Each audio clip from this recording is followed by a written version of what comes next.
यमुनानगर नाम के एक गांव में बंसी सेठ रहा करता था। बंसी सेठ अपनी कंजूसी के लिए पूरे गांव में फेमस था, या यूं कहें कि बदनाम था। उसकी पत्नी इसकी कंजूसी के चक्कर में जब तक उसे छोड़कर मायके चली जाती थी, लेकिन उसका नौकर भोंदू उसका साथ कभी नहीं छोड़ता था। अरे भोंदू, कहाँ है तू? यही हूँ मालिक, क्या बात है बताइए। मालकिन को छोड़ आया उनके मायके? हाँ हाँ छोड़ा है मालिक। वो तो रास्ते में पीछे पड़ी थी कि रिक्शा करवा दे। है? तूने करवाया तो नहीं? नहीं मालिक, मैं आपका नौकर हूँ, आप कहे अनुसार ही चलता हूँ। मैं पूरे 5 किलोमीटर उनको पैदल लेकर गया। हाँ, रास्ते में कई रिक्शे वालों ने पूछा भी कि भैया कहीं जाना है तो बैठो, लेकिन मैंने कह दिया भैया नर्क जा रहे, लेकर चलोगे क्या? बहुत अच्छा किया तूने। चल अब चाय का इंतजाम कर दे बस।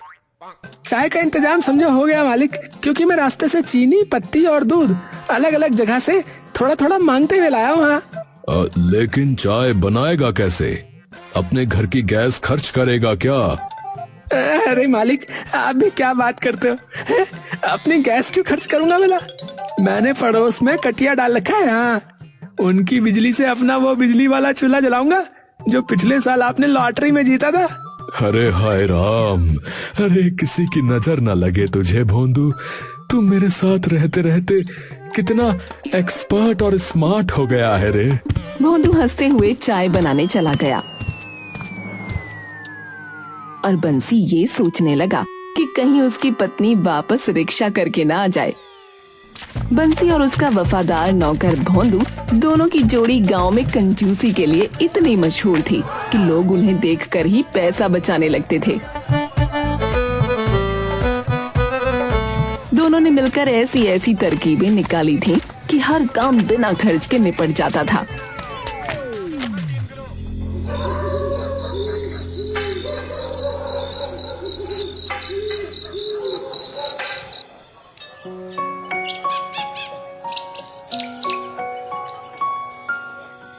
भोंदू, तूने कल रात बचा हुआ पानी छान के रखा था ना? हाँ हाँ मालिक, छान के रख दिया था। उसमें तो मच्छर मरे हुए थे, लेकिन मैंने उन्हें निकाल के पानी उबाल दिया। अब बिल्कुल नया लग रहा है। वाह रे भोंदू, तू तो अब मेरे प्राणों से भी प्यारा लगने लगा है। मालिक, प्राणों से भी प्यारा? तो फिर थोड़ा दूध और ले आऊं पड़ोस से? हाँ हाँ जरूर, नेकी और पूछ पूछ। गांव वाले अक्सर उनकी हरकतों पर हंसते थे। कभी बंसी से अपने पुराने फटे कपड़े सिलवाकर दोबारा पहनते दिखते,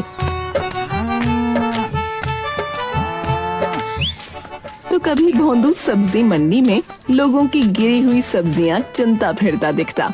अरे भाई संभाल के चलना, वो देखो बंसी सेठ आ रहे। अगर उन्हें लग गया कि हम सांस भी ज्यादा ले रहे हैं तो कहेंगे थोड़ा कम करो, ऑक्सीजन तो मुफ्त में नहीं आती। सच कह रहा है। एक बार तो उसने मेरे भांजे के मुंडन में भी पेड़ा आधा आधा करके बांटा था भैया।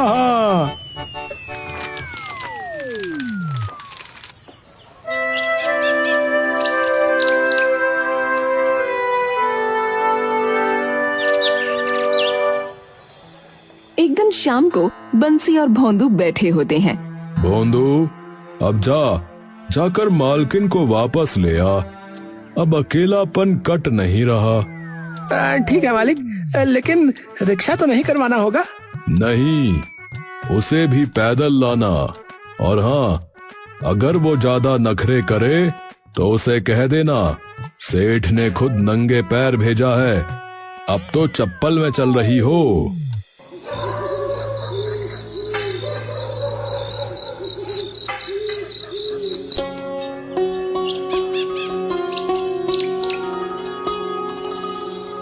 भोंदू हंसता हुआ निकला।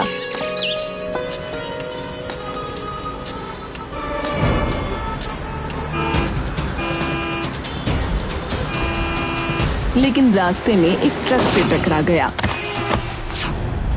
गांव वालों ने बंसी को खबर दी।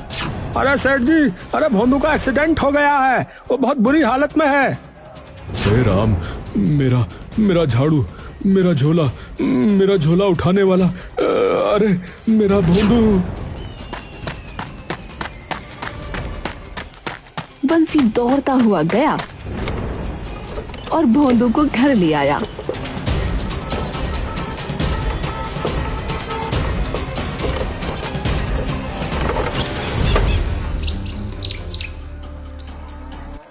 अरे सेठ जी, इसे अस्पताल लेकर जाइए। अरे अस्पताल? वहाँ तो भर्ती होते ही पर्चा भी 500 रुपए का कटता है। नहीं नहीं, घर पर ही इलाज होगा।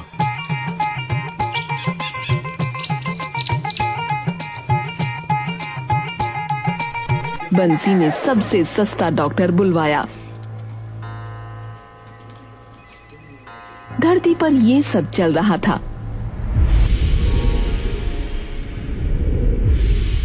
प्रभु, भोंदू नामक जीव की आत्मा के निकलने का समय हो गया है। महेश, चलो ड्यूटी पर चलते हैं।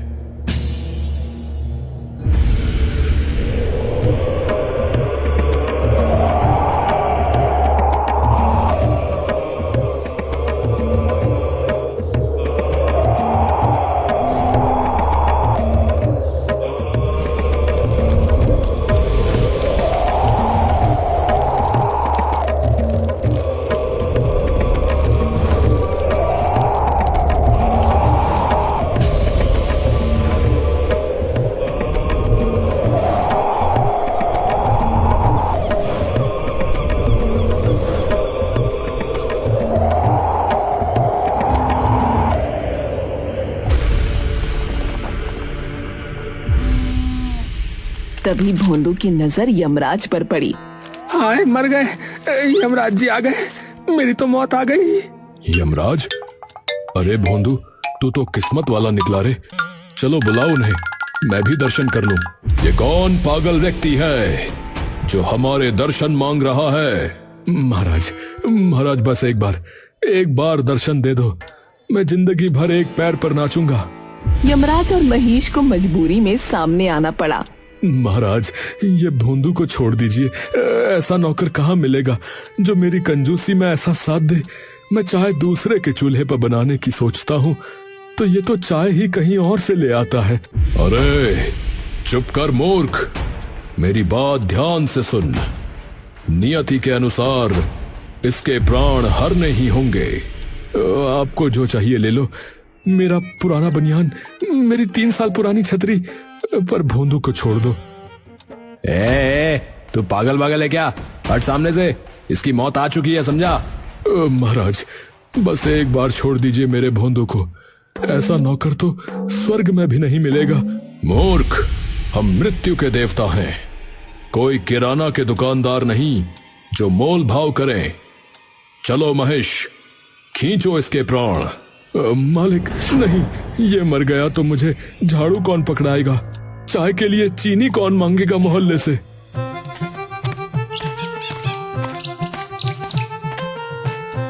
सेठ जी, आपने बुलाया था, अब मेरी फीस दो। अरे डॉक्टर बाबू, आपको यमराज और महेश नहीं दिख रहे? ये मेरे नौकर की आत्मा लेने आए हैं। है? कौन यमराज और कौन सा भैंसा? मुझे तो सिर्फ आप और ये मरा हुआ जैसा नौकर दिख रहा है। हाय रे मेरी किस्मत। अरे तूने जिस आदमी का इलाज किया वो मरने वाला है और तू मुझसे पैसे मांग रहा है। अब इलाज किया है, दवा दी है, फीस तो बनती ही है। हाँ, क्या फायदा उस इलाज का जो मौत को नहीं टाल पाया, और जब फायदा नहीं हुआ तो पैसे किस बात के? सेठ जी, मैं अभी पुलिस बुला लूंगा।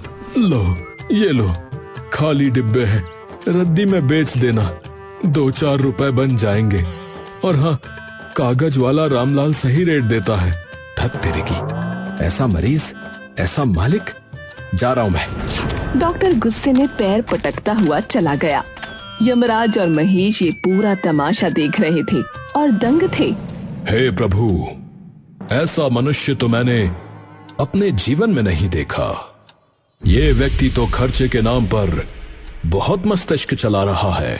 महाराज, ये तो मेरा गुण है, मैं हर चीज में कंजूसी प्रो मैक्स करता हूँ। ठीक है, तो मैं एक शर्त पर तुम्हारे नौकर को छोड़ सकता हूँ। जी जी, बताइए महाराज। तुम मुझे कंजूसी करना सिखाओ। यमलोक में सारे देवता मुझसे ही खर्च करवाते हैं। कभी कोई पूजा करवा लेता है तो कभी पिंडदान। महीने के अंत में मेरे पास कुछ भी नहीं बचता। सिखा दूंगा महाराज। क्या मजाक कर रहे हैं? भोंदू उसी वक्त उठकर बैठ गया जैसे रामायण में संजीवनी बूटी से हनुमान जी जाग गए हों। मालिक मालिक मैं बच गया मालिक। हाँ बच गया, लेकिन डॉक्टर के सामने मत जाना, वरना वो फिर से फीस मांगने आ जाएगा। इसके बाद बंसी ने यमराज के कान में कुछ फुसफुसाते हुए कहा, अब सुनिए महाराज, कंजूसी की पहली टिप, हर बात में ना कहो। हैं? मतलब कोई भी कुछ मांगे तो साफ ना कर दो महाराज, फिर सामने वाला खुद कोई सस्ता ऑप्शन देगा। अरे वाह। अब बंसी ने यमराज को अभ्यास कराया। अब आप बताओ, ये आपका महेश खाता क्या है? यमलोक की स्पेशल सब्जी अमरकांता लौकी। महंगी होती होगी? बहुत महंगी। धरती की लाखों लौकियां आ जाएं उसमें, तो अगली बार जब वो मांगे मना कर देना, देखना वो खुद सस्ता विकल्प देगा। यमराज ने कहा ठीक है, और वो तुरंत महेश को लेकर यमलोक पहुंचे।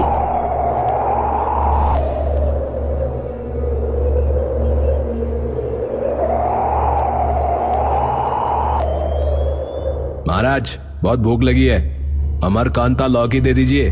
नहीं। क्यों महाराज? ना मतलब ना, नहीं मिलेगी वो, भूखे रहो। अरे भूखा कैसे रहूं? तो फिर धरती लोक की लौकी बना दीजिए, उसमें स्वाद नहीं होता, लेकिन काम चला लूंगा। वाह बंसी वाह, तू तो पहुंचा हुआ निकला रे।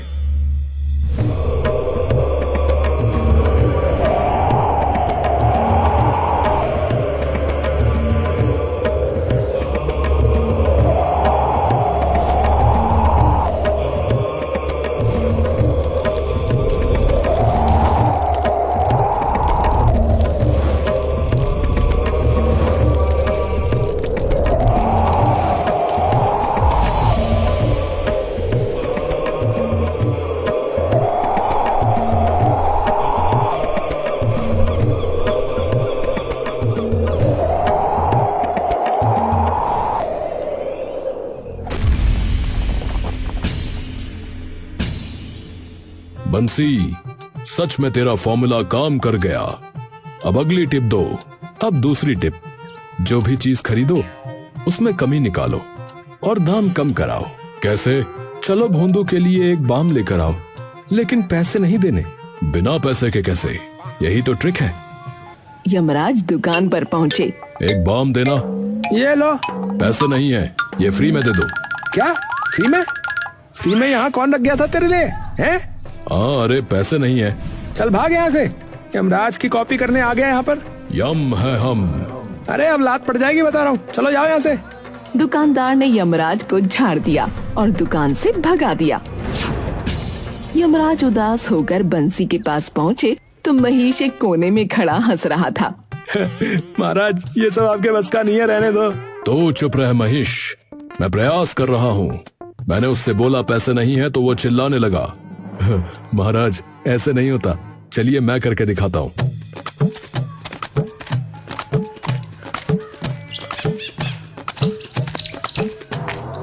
बंसी दुकान पर गया, दुकानदार से बोला, भाई साहब चक्कर आ रहे हैं, यहीं गिर जाऊंगा, बाम अभी दे दो, पैसे बाद में अगर बचा तो।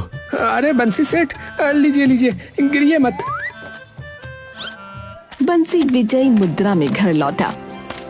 देखा महाराज, और अब ये बाम का पैसा मैं दूंगा ही नहीं। है?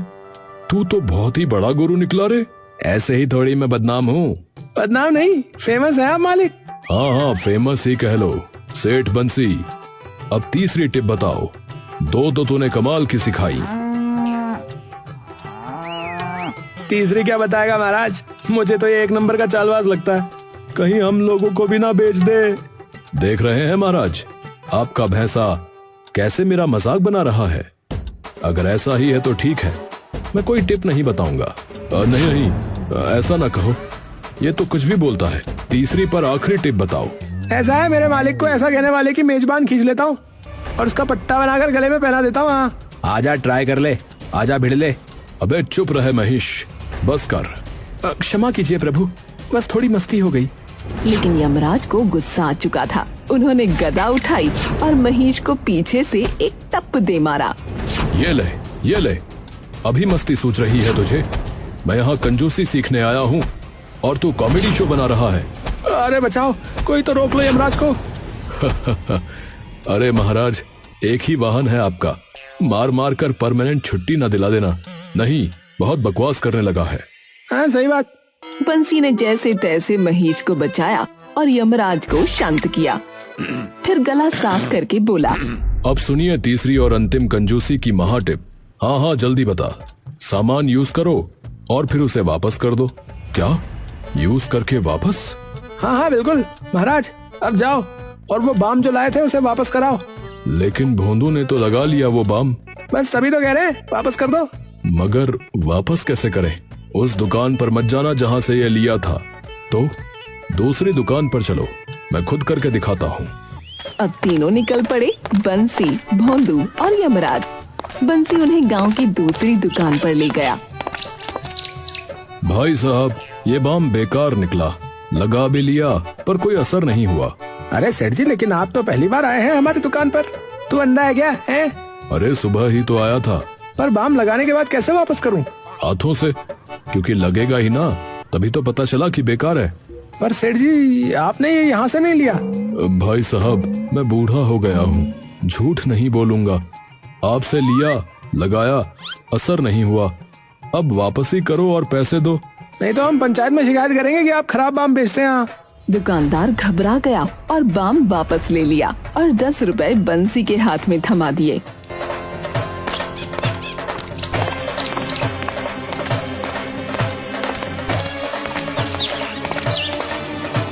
हे प्रभु, बाम हमने खरीदा भी नहीं और पैसे भी ले लिए। यही तो है असली कंजूसी की विद्या। कंजूसी सिर्फ बचाने का नाम नहीं है। कंजूसी का मतलब है अपने बचाओ और दूसरों से जितना लूट सको लूट लो। समझे यमराज जी? यमराज कुछ बोल पाते इससे पहले ही चित्रगुप्त का वीडियो कॉल आ गया। प्रभु, आप अब तक भोंदू की आत्मा को क्यों नहीं लेकर आए? वो चित्रगुप्त जी, मैं थोड़ा सा ज्ञान ले रहा था। क्या आपको आत्मा लेने भेजा था कि कोचिंग क्लास खोल लिया आपने? अभी वापस आइए। हाँ आता हूँ। कॉल कट गया। यमराज का चेहरा उतर गया। उन्होंने गहरी सांस ली और बंसी की ओर देखा। बंसी सेठ, तूने मुझे सब कुछ सिखा दिया। अब मैं यमलोक में सभी से हिसाब लूंगा। पर अब मैं भोंदू को ले जाता हूँ। मृत्यु जब तय हो जाती है तो वो टलती नहीं। हाय, ये क्या बात हुई? ऐसा ना करिए महाराज। रुको महाराज, आप ऐसे कैसे ले जाएंगे? क्या मतलब कैसे? मतलब आपका महिष कहाँ है? अरे सच में, महिष कहाँ गया रे? घर में होगा ना? यमराज इधर उधर दौड़ने लगे। घर में पहुँचे, कभी खिड़की से झांके, कभी बाथरूम का दरवाजा खटखटाया, लेकिन महिष कहीं नहीं मिला। मेरे भैंसे का क्या किया बोलो, वरना अभी गदा चला दूंगा। आप भी नहीं समझ पाए महाराज, हमने आपको उल्लू बना दिया। अब दोनों पेट पकड़कर हंस रहे थे और यमराज का चेहरा गुस्से से लाल हो गया। मेरा महिष, मेरा साथी, मेरी सवारी कहाँ है? ठीक है, आप रोइए मत। आपका महिष आपको मिल जाएगा, लेकिन एक शर्त है। कैसी शर्त? आपको भैंसे के बदले मेरे नौकर की जिंदगी बख्शनी पड़ेगी। अबे यार, चलो अच्छा ठीक है। भोंदू उनको एक तबेले के पास लेकर पहुंचा।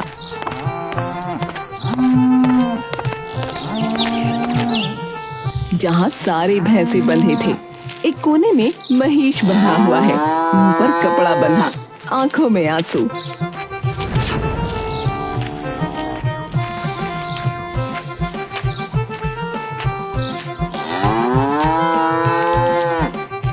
महाराज बचाइए मुझे, इन इंसानों ने तो मुझे भूसा तक नहीं दिया और ऊपर से इनकी बातें सुन सुनकर मेरा भेजा भी घिस गया। मेरा प्यारा महेश, आप सोच रहे थे कि मुझे सस्ता खाना खिलाकर आप कंजूसी सीख जाएंगे, लेकिन इन्होंने तो मुझे बंधक बना लिया। बंसी सेठ, तू चाहे जितना सिखा ले, पर याद रख, एक दिन तू भी ऊपर आएगा। तब मैं दिखाऊंगा यमराज का असली क्लोजिंग अकाउंट। अरे महाराज, मैं तो अब आपका गुरु हूँ, थोड़ा इज्जत से बात कीजिए। हाँ महाराज, थोड़ा सम्मान दीजिए गुरुजी को। नहीं तो गुरु दक्षिणा में फिर कुछ और लौटाना पड़ेगा। यमराज गुस्से में फनफनाते हुए महिष पर चढ़ते हैं। यमलोक जा रहा हूं, परंतु अगली बार लेने जब आऊंगा तो नाना नहीं चलेगा।